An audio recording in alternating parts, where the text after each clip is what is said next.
afternoon. I'm Dr. Andrew Rosen. I'm a psychologist. And I'm Dr. David Gross, psychiatrist, and we are two shrinks and a mic. We've been talking a lot about various aspects of treatment in mental health.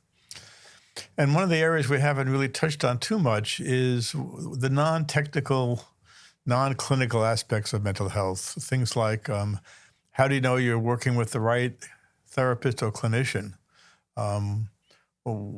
How have they helped you in developing a better sense of the future? What is it like sitting with that individual?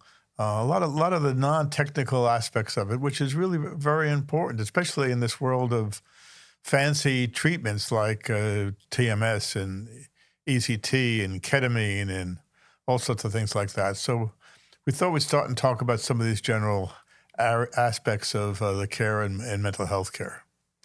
You know, one of the things that I think is really essential, and it's not something you will find in a study or read in a textbook, but what I realize over the years is that I increasingly have become an optimist. And why I've become an optimist more and more over the years is that it's an essential part of the work that we do, is to somehow convey optimism, hope, that if we have a problem, we can solve it, that if there's trauma, we can overcome it. If there's adversity, we can find a way to challenge it and defeat it. And so optimism, which we all know from actual studies is an essential ingredient for mental health, is related to hope. It's related to the idea that we can find a way. And I think that's an essential piece that we as psychiatrists and psychologists have to offer our patients. Unfortunately, many times in our field, and we hear the stories unfortunately way too often, patients end up with mental health professionals who are not optimists. In fact, they're actually unwittingly talking about their own lives and their own problems in a way that very often convey the opposite of optimism and hope. It may end up where patients really get discouraged because, well, if my therapist is talking about how difficult life is, then how can I overcome what's going on in my life? So I think that's a non-technical issue, but in fact, it probably is a technical issue, that it's an essential ingredient in what we do. You know, I hear that all the time too. Individuals come in and say, you know, we either ended up just talking about like two friends together, or the individual I'm working with is telling me about their difficulties. And you wonder where that's coming from, because we're all trained early on to make the therapeutic interaction a sacrosanct, a very important interaction where it's where the advocate for the individual comes in. And what I think it comes down to is you have to have passion for what you do. You have to enjoy what you do, and you have to be devoted to trying to establish change. In the early days of our work, I mean, right after we finish training, that's difficult because we're nervous about what we're doing. We're not sure. We know. We've learned it in textbooks, but there's a big difference between learning something in a textbook and actually getting out there in the real world. So I think both of us have found as time has gone by in our field, we've gotten more confident in what we do, and therefore we're more relaxed. We're more ourselves. Not that we're going to share the difficulties in life with individuals, but give people the impression that we're human like they are. But for them to get a sense of our caring, and in that session, they're the major focus of what we do.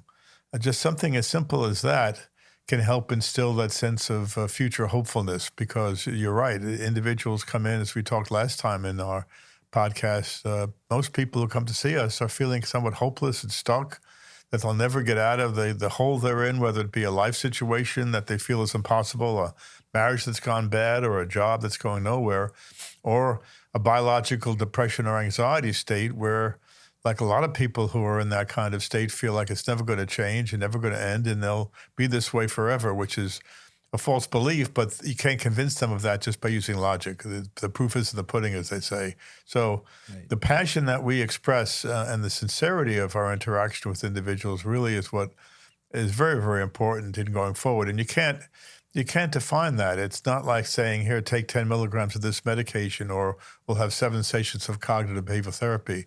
It's something that is more amorphous and difficult to define.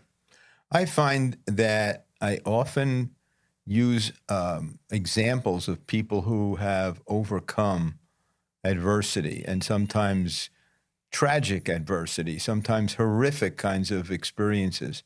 Um, I never talk about myself. I try not to present myself as somebody who has had no issues and is this perfect specimen, but I never talk about what I've overcome. What I try to get patients to hear about us sometimes stories so that they can relate to real human beings who have overcome things. And it didn't mean that those human beings who overcame whatever they overcame were Superman or Superwoman. They were normal, regular human beings who, either by themselves or with the help of others, including professionals like us, were able to pick themselves up. Stories like Viktor Frankl, who overcame living through the Holocaust and losing everybody, and ended up becoming somebody in our field who helped millions of people. And somebody like somebody that I used to know who was actually a news commentator, and when he was in his first year of medical school, jumped in the swimming pool to cool off and broke his back and was paralyzed from the chest down, and still became a physician. So, these are special stories, but I think people need to feel like no matter what they're going through, there are solutions, there's help, there's hope. And I think that's a huge thing that we do. We just apply certain methods that help hope along. That reminds me of a common conflict that exists, and that is the conflict between being a victim and being a survivor. Individuals in difficult life situations, especially if it goes on long enough, can come out of that, or in the process of it, feel very much like a victim, that there's no hope, that they can't do anything to change it, and they're stuck. And that's the story of individuals that come out of difficult families of origin, where either parents have a bad marriage and they see lots of emotional abuse or even physical abuse, or where they themselves as a child in that family are being abused or criticized or not allowed to feel valuable and worthwhile. And you come out of that with a notion that I'm a victim. And part of the goal of treatment is to help people recognize they can be a survivor. Not that it's easy; it requires hard work. You can't give somebody 5 steps to survivorhood. That's an impossibility, but you can give them a glimmer of things being different in the future. One of the advantages I've had in treating individuals over many years is that you get to know them, get to see them through various aspects of their mental health difficulties. So, for example, I've seen individuals who've had, a period of bad depression 10 years ago, that was debilitating and horrible and painful to the point of even having suicidal thinking. And then they did fine for 10 years. And then they had a recurrence.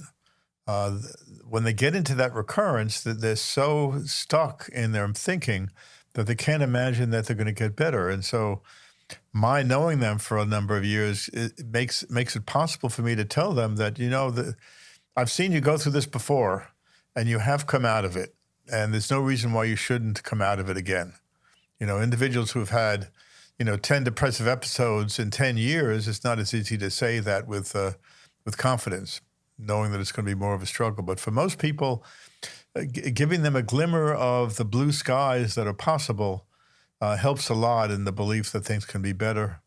Sometimes you have to say, I know it's going to be hard for you to believe me when I tell you that you're going to be okay eventually, but you have to hang in there until you begin to see that things can be better. And when people get better, they're amazed at the fact that they came out of it. They never thought they would before. And I tell people, just remember that emotional feeling and that belief system, because if this happens again, you have to view yourself as I can fight myself out of it and get back to being where I want to be. The advantage that you and I have is, I guess it's about, oh my God, 50 years apiece of experience of Oh seeing my people goodness. get better. So we have a certain amount of believability when we say, oh, yes, people do get better. We've seen them get better. We help them get better. In fact, that's why we like to do what we do, and we still do it, because people do get better. We wouldn't be doing it if people didn't get better. But, one of I think the problems that we all have, people have, is that life is supposed to be a certain way throughout life. And when it isn't, it's overwhelming and it can be very defeating, and you could feel like a victim because of what's going on or what did go on. And I like to let people know about something we've talked about, mindfulness and meditation. And John Kabat-Zinn, who was one of the pioneers in the whole concept of mindfulness, one of his books, I love the title. It's called Full Catastrophe Living. And the title really says it all. Life is full of major, minor, and medium level catastrophes. And there's no escaping it.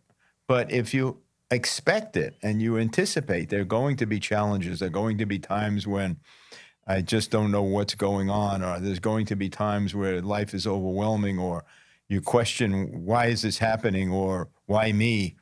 If you can understand that that is life, and we all goes through struggles, and we just need certain types of help sometimes from other people to get us over the hump with those struggles, then it doesn't feel as hopeless. Hope is something that requires some understanding of the idea that we'll get over this, we'll overcome this problem. And Full Catastrophe Living, I think, says it very well with the title of that book. Maurice Lamb, who may rest in peace, was a well-respected theologian, wrote a book entitled The Power of Hope. And he got interested in the concept mainly because he had a relative who was deathly ill and saw the process of recovery. And as he began to think about this whole concept of hope, he had the idea that, maybe hope is something that's built into our brains naturally. And they've done research on it now, and they've actually located areas of the brain that are responsible for positive thinking and hopefulness. But you can be born with the genes and the biology to be hopeful.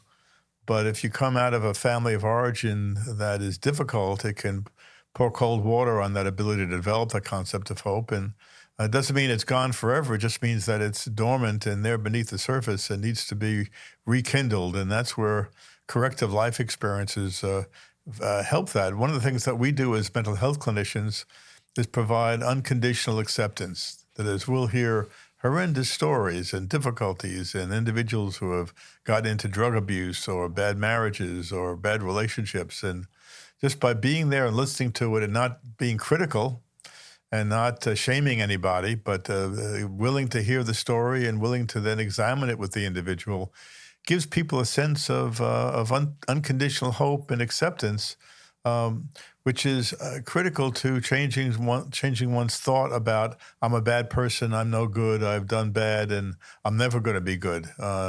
So the brain is a plastic and pliable organ, can change if it's given the opportunity to that. If you're in a constantly abusive, difficult relationship or family, it's difficult for that to happen. But once you get out of that situation, remediation and recovery is certainly possible and does occur, thankfully. One of the things that I am often saying to people is this, none of us asked to be here. Nobody asked us if we wanted to come to this planet and be born. We just landed here. And one of the things is we could land in a place that's really very positive and good, or we could land in a place that's really problematic and, as you say, full of chaos and dysfunction. If you land in a place where your parents are optimists, they have a good sense of humor, they believe in God, they're just positive people, and they're hopeful, well, that's going to get into you. Somehow that will become part of your fabric, and it will be easier. I call them shock absorbers. It gets into your shock absorbers so that it's easier when you do experience adversity, whether as a child or as an adult, to remain positive, to be hopeful, to laugh it off, to prayer for help, to talk to anybody and say, look, can you help me get through this? Unfortunately, if you land in a place where there's a lot of negativity and criticism and victimization, or parents feel like they're victims and they're angry at life, angry at the world, I got a bad break, that kind of mentality, and we're never going to get out of this. We're just stuck. That gets into the fabric of that child as well. That kid, that child, will need help in changing that makeup, that fabric, what I call the operating system. And we've talked about our goal is to somehow change the software, upgrade the operating system, put positivity in there, put hope in there, put techniques in there that help those shock absorbers be strong and coping better with adversity so that it overcomes it. And then the next topic we have next to hope is the idea of resiliency. We know human beings are resilient. They just sometimes need help with that resiliency. I've mentioned this before, and I think it's worthwhile talking about it again, and that is we think about what's the major purpose of childhood? Is it to learn how to cut a piece of steak, go to school and learn the multiplication table, division table, or to learn how to be polite?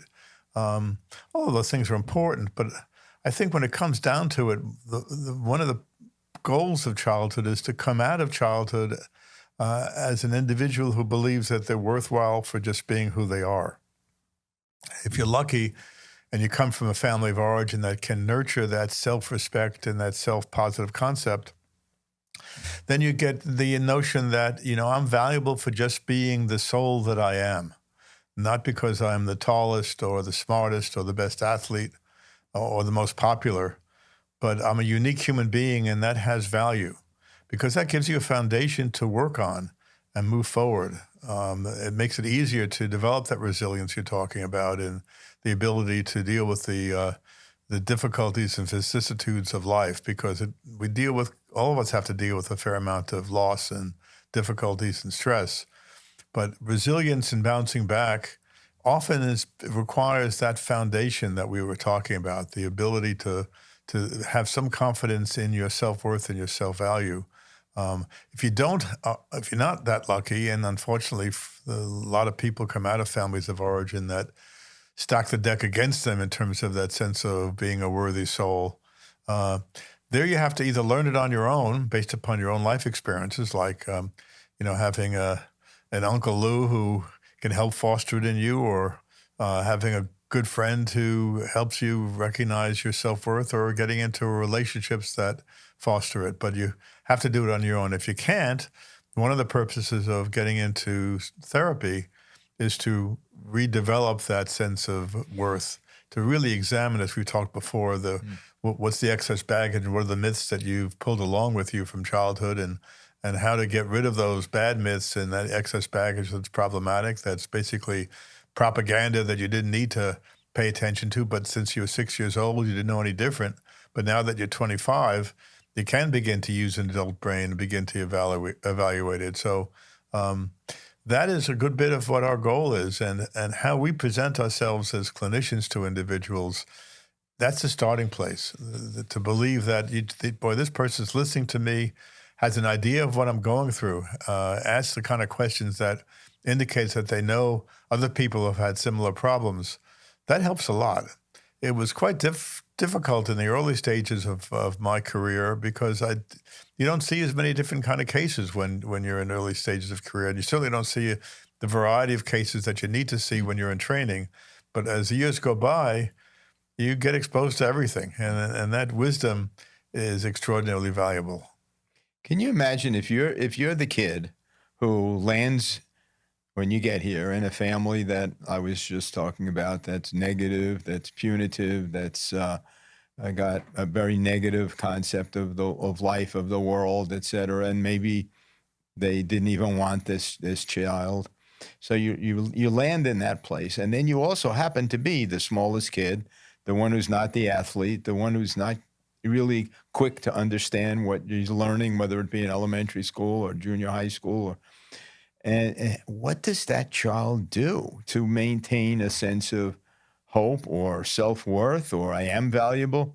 Because they're not getting any communication from the world that they're valuable, that they're worth it, that they have any kind of value. And so as a child, they don't even have the concept that, wait a minute, I landed in this place and I must have worth just because I can't run fast. That must be valuable. It doesn't happen. So that's the person who, at some point, and hopefully earlier than later, will get some help. Somebody will realize that child is hurting. And it could be a teacher. That usually is the first line of defense, a teacher, or it could be the Uncle Lou, or it could be a neighbor or somebody who sees that child and said, the kid's a nice kid. Maybe he needs some help in developing those shock absorbers. Ultimately, if that's not enough, then they see people like us. And I think we've been around long enough to know that, well, that child's not abnormal. That child just was up against certain circumstances that made it tougher to develop hope and positivity.